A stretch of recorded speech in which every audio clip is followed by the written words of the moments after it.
జనగామ శాసనసభ్యులు గౌరవనీయులు శ్రీ పల్లా రాజేశ్వర్ రెడ్డి గారికి, గౌరవ శాసన మండలి సభ్యులు సోదరుడు శ్రీ పోచంపల్లి శ్రీనివాస్ రెడ్డి గారికి, గౌరవ మాజీ మంత్రివర్యులు పెద్దలు అన్న శ్రీ రెడ్డి నాయక్ గారు, గౌరవ మాజీ మంత్రివర్యులు పెద్దలు అన్న డాక్టర్ తాటికొండ రాజయ్య గారు, గౌరవ శాసన మండలి సభ్యులు పెద్దలు శ్రీ రవీంద్రరావు గారు, గౌరవనీయులైన మాజీ మంత్రివర్యులు శ్రీమతి సత్యవతి రాథోడ్ గారు, గౌరవ మాజీ పార్లమెంట్ సభ్యురాలు సోదరి శ్రీమతి మాలోత్ కవిత గారు, మాజీ ఎమ్మెల్యేలు గౌరవనీయులైన శ్రీ ధర్మారెడ్డి గారు, నరేందర్ గారు, గౌరవనీయులు పెద్దలు మా సుధీర్ కుమార్ అన్న గారు, సమ్మారావు గారు, సాంబారి సమ్మారావు గారు, రమాదేవి గారు, ములుగు నియోజకవర్గ ఇన్ఛార్జ్ సోదరి శ్రీమతి బడే నాగజ్యోతి గారు, సోదరి మాలోత్ కవిత గారు, మాజీ ఎంపీ గారు, గౌరవనీయులు సోదరి శ్రీమతి లలితా యాదవ్ గారు, రాకేష్ రెడ్డి గారు,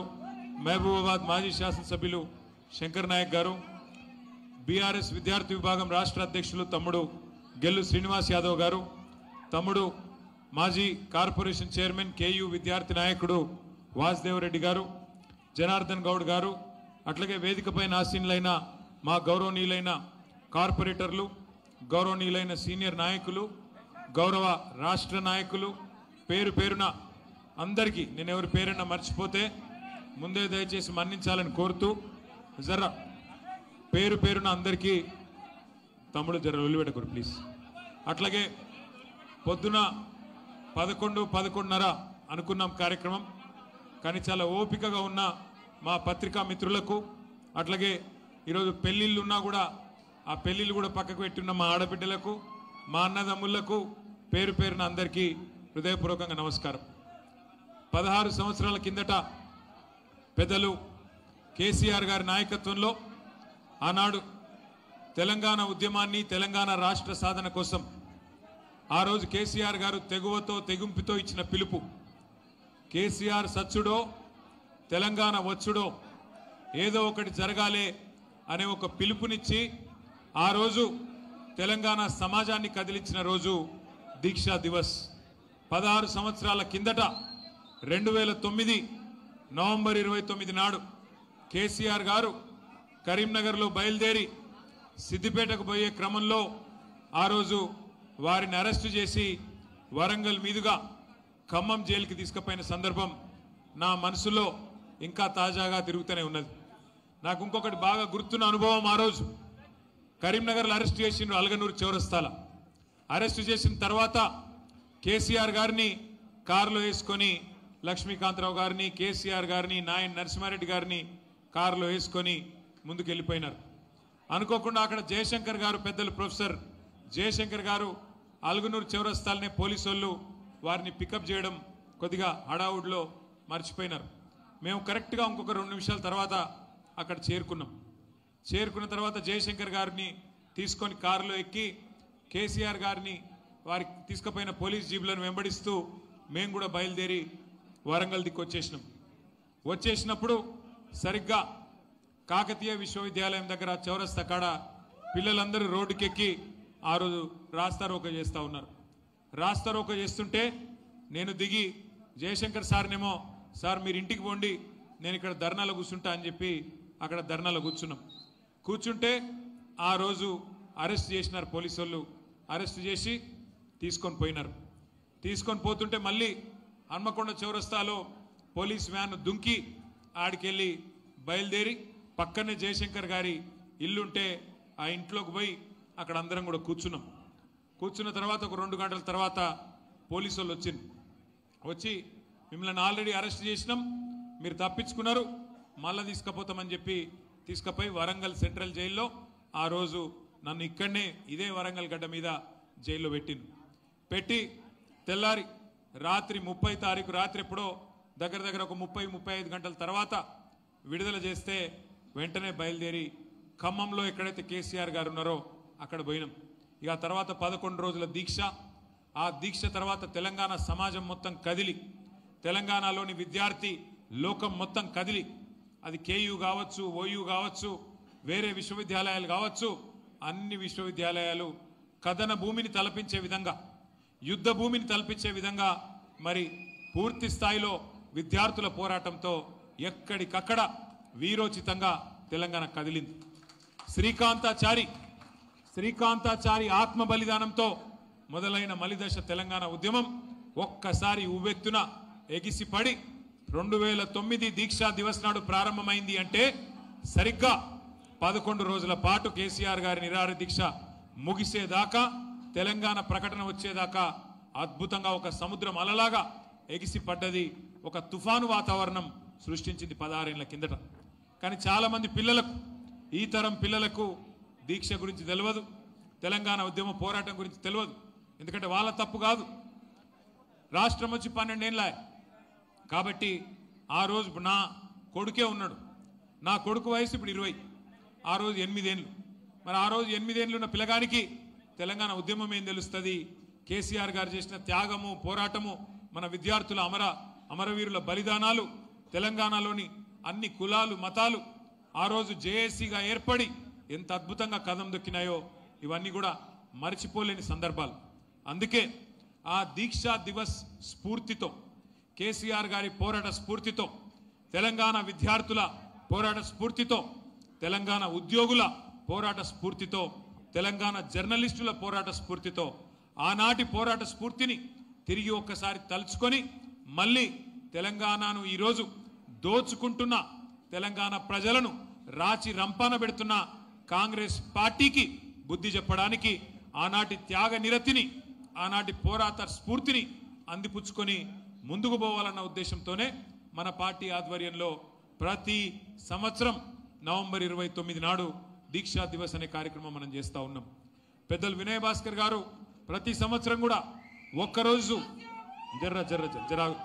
వినూరిత మీ లొల్లి గిట్ల బాగానే పెడతారు కానీ కొద్దిగా వినూరి అప్పుడప్పుడు వినూరి 11 రోజుల పాటు కార్యక్రమాలు చేస్తాడు వినయ్ భాస్కర్ గారు ప్రతి సంవత్సరం.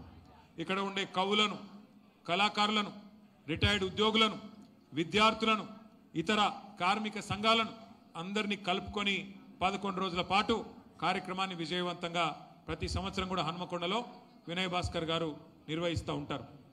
ఏ దీక్షతోనైతే తెలంగాణ చరిత్ర మలుపు తిరిగిందో, ఏ దీక్షనైతే తెలంగాణ సాధించిందో, ఏ దీక్షనైతే ఇవాళ రాష్ట్రాన్ని మనకు తెచ్చిపెట్టిందో ఆ దీక్షను గుర్తు చేసుకోవాల్సిన బాధ్యత, ఆ పోరాటాన్ని గుర్తు చేసుకోవాల్సిన బాధ్యత, ఆ మహానాయకుడికి అండగా నిలబడాల్సిన బాధ్యత మనందరి మీద ఉన్నది. కాబట్టే 29 నవంబర్ మళ్ళీ ఒక్కసారి గట్టిగా కదం దొక్కాలని చెప్పి హనుమకొండలోని మా అన్నదమ్ములకు, ఆడబిడ్డలందరికీ నా ప్రార్థన. మీ అందరికీ తెలుసు 10 ఏళ్ళు కేసీఆర్ గారి ప్రభుత్వంలో ఏం జరిగింది, ఏం జరగలేదు. ఇవాళ మీ అందరికీ నేను కొత్తగా చెప్పాల్సిన అవసరం లేదు. ఇక నేను అందులోకి పోతే మళ్ళీ అసలు ఈ మన కార్యక్రమం పెట్టుకున్న ఉద్దేశమే పక్కకు పోతుంది. ఒక మాట మాత్రం నేను చెప్పదలుచుకున్నా, ఒక మాటను మాత్రం నేను మీకు గుర్తు చేయదలుచుకున్నా. సరే, మనం ఓడిపోయినాం, హన్మకొండల తెలంగాణ రాష్ట్రంలో ప్రభుత్వం పోయింది అనే బాధ కొంతమందికి మన వాళ్ళకు ఉండొచ్చు. కానీ ఏం బాధ ఎక్కువ నిరుత్సాహపడవలసిన అవసరం ఏం లేదు. ఎందుకంటే ప్రజలకు ఇప్పటికే అర్థమైంది, ప్రజలు ఇప్పటికే బయట మాట్లాడుతున్నారు, ఇప్పటికే గుర్తు చేసుకుంటున్నారు. కేసీఆర్ గారు మళ్ళీ తిరిగి రావాలి, రాష్ట్రానికి ముఖ్యమంత్రి కావాలి, కేసీఆర్ గారి నాయకత్వమే కావాలి అనే మాట ఇవాళ మొత్తం రాష్ట్రంలోని ప్రతి సోదరుడు, ప్రతి సోదరి చెప్తున్నది, ప్రతి అక్క చెల్లె చెప్తా ఉన్నది. అప్పుడప్పుడు ఇట్లా జరగడం కూడా మంచిదే. ఎందుకంటే చీకటిని చూస్తేనే వెలుగు విలువ తెలుస్తుంది, చీకటిని అనుభవిస్తేనే వెలుగు విలువ తెలుస్తుంది, కష్టపడితేనే సుఖం విలువ తెలుస్తుంది. అట్లాగే అప్పుడప్పుడు గాడిదలను చూస్తేనే గుర్రం విలువ కూడా తెలుస్తుంది.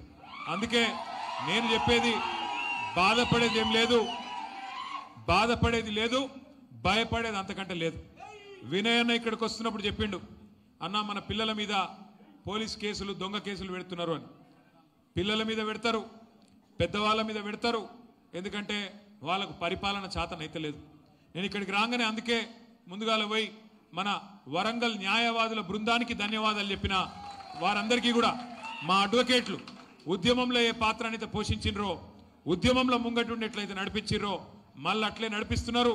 మా పిల్లలకు అండగా నిలబడ్డారు, పార్టీ కార్యకర్తలకు అండగా నిలబడ్డారు. ప్రభుత్వం చేస్తున్న అన్యాయానికి వ్యతిరేకంగా న్యాయం కోసం నిలబడ్డ న్యాయవాదులకు నేను హృదయపూర్వకంగా వారికి ధన్యవాదాలు చెప్తా ఉన్నా. మీ అందరి తరఫున కూడా హృదయపూర్వకంగా వారికి కృతజ్ఞతలు చెప్తా ఉన్నా. భయపడాల్సిన అవసరం లేదు. ఎందుకంటే ఈ ప్రభుత్వం ఒక్కొక్కటిగా తన నిజ రూపాన్ని బయట పెట్టుకుంటూనే ఉన్నది. మీరు ఒక చిన్న ఉదాహరణ ఇవాళ ఇక్కడికి వస్తుంటేనే నేను పరకాలకు పోయి వచ్చిన, అందుకే కొద్దిగా ఆలస్యమైంది. అక్కడ మనం కట్టిన టెక్స్టైల్ పార్క్ కేసీఆర్ గారి ప్రభుత్వంలో కేసీఆర్ గారి ఆలోచనకు అనుగుణంగా ఒకప్పటి అజంజాహీ మిల్లు ఏదైతే వరంగల్లో ఒకనాడు 1000 మందికి ఉపాధి కల్పించిందో అజంజాహీ మిల్లు ఉమ్మడి ఆంధ్రప్రదేశ్లో మూతబడ్డది. కేసీఆర్ గారు ఒక విజన్తో, ఒక దార్శనికతతో, ఒక ప్రణాళికతో ఒకటే మాట చెప్పినారు మాకు ఆనాడు ప్రభుత్వంలో. బంగారం అసొంటి తెల్ల బంగారం పత్తి వండించే నేల వరంగల్లో పుష్కలంగా ఉన్నది. వరంగల్ నుంచి నేతన్నలు ఇవాళ మన వరంగల్ ఈస్ట్ వరంగల్ కావచ్చు, వరంగల్ కాన్స్టిట్యున్సీ కావచ్చు, పాలకుర్తి కావచ్చు, జనగామ కావచ్చు, ఎన్నో ప్రాంతాలలో అద్భుతమైన టాలెంటెడ్ నేతన్నలు ఉన్నారు. కానీ ఇక్కడ మిల్లులు మూతబడి ఇక్కడ బతుకుదెరువు లేక సూరత్కు పోయిన వాళ్ళు 1000 మంది ఉన్నారు. షోలాపూర్ భివాండి ఎత్తుక్కుంటూ బతుకుదెరువు కోసం పోయిన వాళ్ళు 1000 మంది ఉన్నారు. వాళ్ళందరికీ మళ్ళీ తిరిగి రావాలి, వాళ్ళందరూ మళ్ళీ వరంగల్కు రావాలి, వరంగల్ కలకల్లాడాలన్న ఉద్దేశంతో 2017 అక్టోబర్ నెలలో కేసీఆర్ గారి చేతుల మీదుగా శంకుస్థాపన చేసుకున్న కాకతీయ మెగా టెక్స్టైల్ పార్కు ఇవాళ పెద్ద ఎత్తున పరిశ్రమలు మనం తీసుకున్న ప్రయత్నంతో, మనం చేసిన ప్రయత్నంతో, మనం తీసుకున్న చొరవతోని ఇలా కైటెక్స్ లాంటి పరిశ్రమ, అట్లాగే యంగ్ వన్ అనే దక్షిణ కొరియాకు సంబంధించిన పరిశ్రమ, బొంబాయికి సంబంధించిన గణేష అనే సంస్థ, ఇవన్నీ కూడా వచ్చి అక్కడ పెద్ద ఎత్తున ఉపాధి ఏదైతే దొరుకుతున్నదో వాళ్ళ ఆహ్వానం మేరకు, మా ధర్మారెడ్డి గారి ఆహ్వానం మేరకు అక్కడికి పోయి చూసి వచ్చినాం. అక్కడ పోయినప్పుడు చాలా మంది పరకాలకు సంబంధించిన నాయకులు, రూరల్ నాయకులు అందరు కలిసి వాళ్ళు అడుగుతున్నారు, అన్నా మరి బీసీ రిజర్వేషన్ల మీద మనం ఏం చెప్పాలి అన్నారు. ఏం చెప్పేది ఉన్నది మీకు తెలుసు. బీసీ డిక్లరేషన్ అని తెచ్చింది కాంగ్రెస్ పార్టీ 2023 నవంబర్ మాసంలో, నవంబర్ 10 నాడు, 2 ఏళ్ల కిందట ఆ రోజు కామారెడ్డిలో బీసీ డిక్లరేషన్ అని పెట్టింది. ఏమేం చెప్పిండ్రల్లా, బీసీలకు, బలహీన వర్గాలకు 42% రిజర్వేషను, విద్యలో, ఉద్యోగాలలో, ప్రభుత్వ కాంట్రాక్ట్లలో, అట్లాగే రాజకీయ ప్రాతినిధ్యంలో కూడా 42% వాటా ఇచ్చి తీరుతాం, 6 నెలలనే ఇస్తామని చెప్పి నమ్మబలికి బీసీల ఓట్లు వేయించుకున్నది కాంగ్రెస్ పార్టీ. మరి గెలిచినాక 6 నెలలు కాదు, మరి 2 ఏళ్ళు అవుతుంది, ఇంకొక వారం రోజులు అయితే 2 నెలలు నడిచిపోతుంది. పెద్ద పెద్ద డైలాగులు కొట్టిండ్రు. 42% ఇస్తామన్నారు. దేశంలో ఎవ్వరు చేయని విధంగా మేమే కులగణన చేసినాం, దానికి 160 కోట్లు ఖర్చు పెట్టినాం అని డైలాగులు కొట్టిండ్రు. ఏం సాధించిండ్రు మరి కులగణన చేసి? ఏం సాధించిండ్రంటే కేసీఆర్ గారు సమగ్ర కుటుంబ సర్వేలో 51% ఉన్నారు బలహీన వర్గాల సోదరులు, బీసీ సోదరులు అని కేసీఆర్ గారు తెలిస్తే, వీళ్ళు వచ్చినాక వీళ్ళ సర్వేతోని 5% జనాభా తగ్గించిండ్రు. 51% లేరు, 46% ఉన్నారని చెప్పి అందులో తప్పుడు నివేదిక ఇచ్చిండ్రు. తప్పుడు నివేదిక వేయడమే కాదు, కమిషన్ అని వేసిండ్రు, ఇంకేదో వేసిండ్రు, జీవో అన్నారు, ఇంకేదో అన్నారు. ఒకటే పార్టీ 5 రకాలుగా మాట్లాడింది. ఒకసారేమో ఢిల్లీకి పోతారు, రాజ్యాంగ సవరణతోనే రిజర్వేషన్ అంటారు. ఇంకోసారి హైదరాబాద్లో ఇక మేము అసెంబ్లీలో బిల్లు పెట్టినాం, అయిపోయింది పో అని ఒకసారి అంటారు. మూడోసారి క్యాబినెట్లో ఆర్డినెన్స్ ఇచ్చేసినాం పోన్రి అని ఇంకోసారి అన్నారు. నాలుగోసారి ఆర్డినెన్స్ కాదు, బిల్లు కాదు, రాజ్యాంగ సవరణ కాదు, మేము జీవో ఇచ్చినాం, జీవోతో అయిపోయింది పో అని జీవో ఇచ్చినామన్నారు. ఇక ఆఖరికి ఏం చేసిర్రు మరి? ఇవన్నీ కాదు, పార్టీ పరంగానే రిజర్వేషన్ ఇస్తామని చెప్పి పార్టీతో సంబంధం లేకుండా జరిగే పంచాయతీ ఎన్నికల్లో పార్టీ పరంగా రిజర్వేషన్ ఇస్తామని చెప్పి సన్నాయి నొక్కులు నొక్కి నిన్న సాయంత్రం కొత్తగా ఎలక్షన్ నోటిఫికేషన్ ఇచ్చారు. పంచాయతీ ఎన్నికలకు, సర్పంచ్ ఎన్నికలకు ఏమిచ్చిండ్రల్లా 42% అని చెప్పి 160 కోట్లు ఖర్చు పెట్టి రాహుల్ గాంధీ శుభాషు ఇంతకంటే గొప్ప కార్యక్రమం లేదు అని రాహుల్ గాంధీ బీహార్లో డబ్బగొట్టి ఇచ్చేసినాం 42% రిజర్వేషన్లని కాకమ్మ కథలు చెప్పి ఆఖరికి నిన్న పంచాయతీ ఎన్నికల నోటిఫికేషన్ ఇస్తే ఏం చేసిండ్రల్లా?